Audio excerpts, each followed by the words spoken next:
du Père et du Fils et du Saint-Esprit. Amen. Le Seigneur soit avec vous.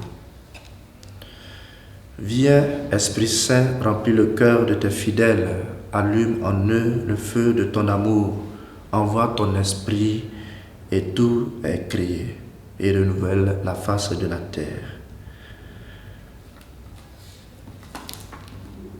Évangile de Jésus-Christ selon saint Marc.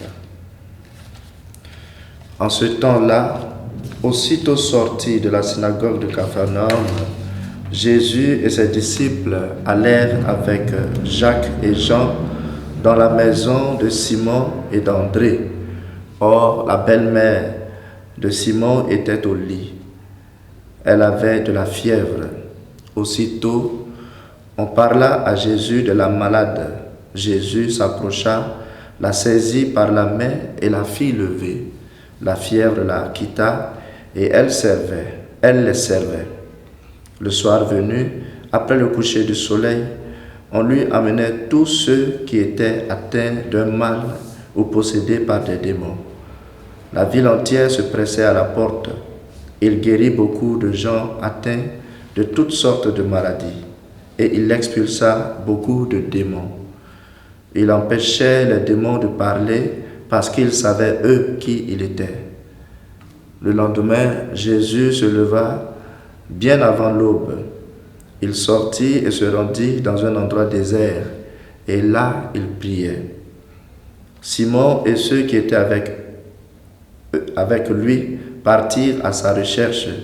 Ils le trouvent et ils lui disent: tout le monde te cherche.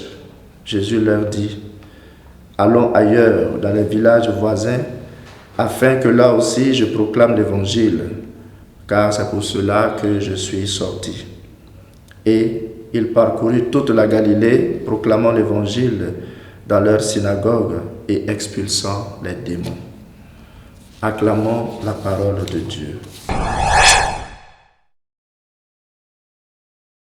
Jésus, dans l'évangile aujourd'hui, nous enseigne des attitudes importantes pour notre vie chrétienne. Nous en retiendrons deux. La première est la cohérence entre ce qu'il fait à la synagogue et ce qu'il fait à la maison. Aussitôt à la maison, il guérit la belle-mère de Simon. Il chasse la maladie dès qu'il apprend qu'elle est malade, comme il avait fait à la synagogue, comme il avait chassé les esprits impurs de cet homme à la synagogue.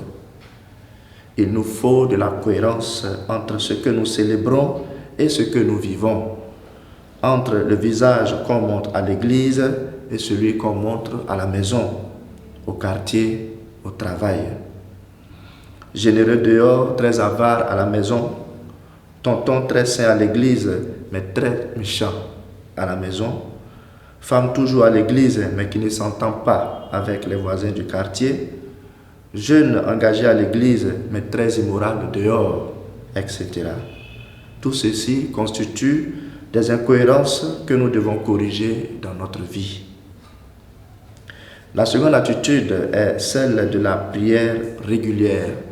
Jésus priait, c'est-à-dire qu'il se mettait en contact, en relation avec le Père et le Fils, avec le Père et l'Esprit Saint, chaque jour. Et nous devons apprendre que la prière est un rendez-vous avec le Seigneur, que nous ne devons rater nos prières, que pour des motifs graves. Alors que parfois, à l'heure de la prière, nous avons souvent la paresse. Soyons réguliers dans nos moments de prière, car le Seigneur nous y attend. Frères et sœurs, apprenons de Jésus à être cohérents et à sentir le besoin de nous connecter au Seigneur dans la prière de chaque jour. Et que le Seigneur nous bénisse, le Père, le Fils et le Saint-Esprit.